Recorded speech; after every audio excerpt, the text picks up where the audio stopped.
Devotional. I'm glad to be able to share with you this morning.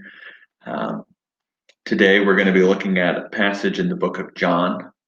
And in this passage in John, Jesus calls a few of his disciples. So this is in John chapter 1, the last few verses here. So John calls these disciples, and the crux of this story focuses on this interaction with Nathanael.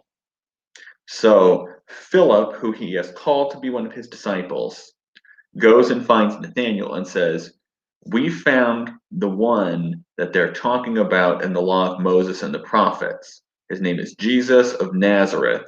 He's the son of Joseph." Now, what's interesting here is first, it shows the expectation. So he says, the one that they were talking about in the law of Moses and the prophets. Now, the book of Deuteronomy ends with this declaration from God that he will raise up a prophet like Moses from among the Israelite people. Now, this could be understood in one way to mean that there will always be the office of the prophet. There will always be someone who is a prophet in Israel. That's been true. By the time of Jesus, though, this had come to have a different meaning. There was an expectation that there would be a prophet who was qualitatively like Moses. That is, that they came to understand that Moses was a prophet unlike any other, and they were expecting another prophet of the same caliber. So there have been all these prophets who were very gifted, who were God spoke to, but none of them had the same intimacy with God. None of them spoke with God face to face. So that is what they were coming to expect. And they believed that this would be the Messiah, the one who would be like Moses. Also, as you get into the later prophets, we just call them the prophets, but the Jews would understand them to be what they call the latter prophets. That is, the Isaiah, Ezekiel, Daniel, Jeremiah, Hosea, Amos, and all of those guys.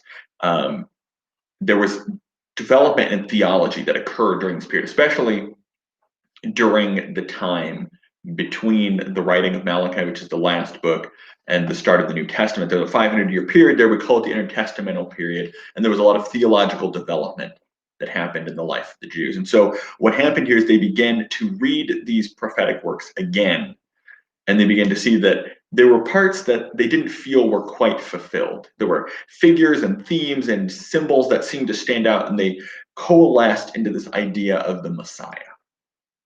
So this is what Philip is saying. He's saying, Nathanael, we found the one that all of the prophets, the book of Moses, they're all pointing towards this character, and we found him. His name's Jesus, and he's from Nazareth. And Nathanael's answer here is really funny to me. He says, "Can anything good come from Nazareth?"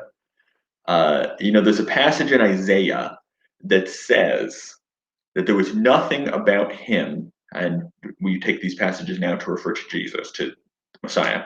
There's nothing about him that we should esteem him, that we should look up to him. Some people take this to mean that Jesus was ugly, but I think that's missing the point. The larger point here is that Jesus' life was ordinary. He wasn't born a priest, a prophet, a king. He wasn't born with this sort of really major, significant kind of aspect to his life that people look at and be like, wow, this guy's going to be important. He was born to a poor family. He worked a normal job. He was from a small podunk town.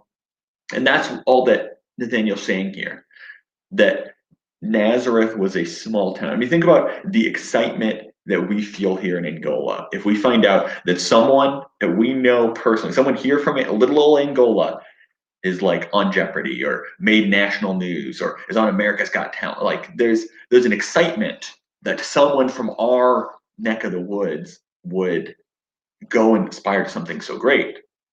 That's the same ideology here. He's saying Nazareth, that small backwater town, why would the Messiah come from there? That doesn't make any sense. But nonetheless, he comes with Philip to meet Jesus. And Jesus says, "Behold, an Israelite in whom is no guile." So he lays praise right on him. And Nathanael says, "How do you know who I am?" He says, "Before Philip called you when you were under the fig tree, I saw you." Now, the only way that Nathanael's response makes sense here, because he says, "You are the Son of God, you are the King of Israel." So he's clearly astounded by this, which means the only way this makes sense is that Jesus couldn't have physically seen him. If Jesus couldn't have physically seen him, then somehow he sort of spiritually saw him, and that testifies to his divine sort of prophetic abilities. That's how I understand this. Because if he's just saying, "Oh, I was standing over there and I saw you under a fig tree," like Nathaniel's response doesn't make sense to that. So there must have been something else that happened. But Jesus' response then is to go on and say, "You think that that's amazing? You just wait. You're going to see some crazy stuff." And we know Nathaniel sees some really, really powerful movement of God.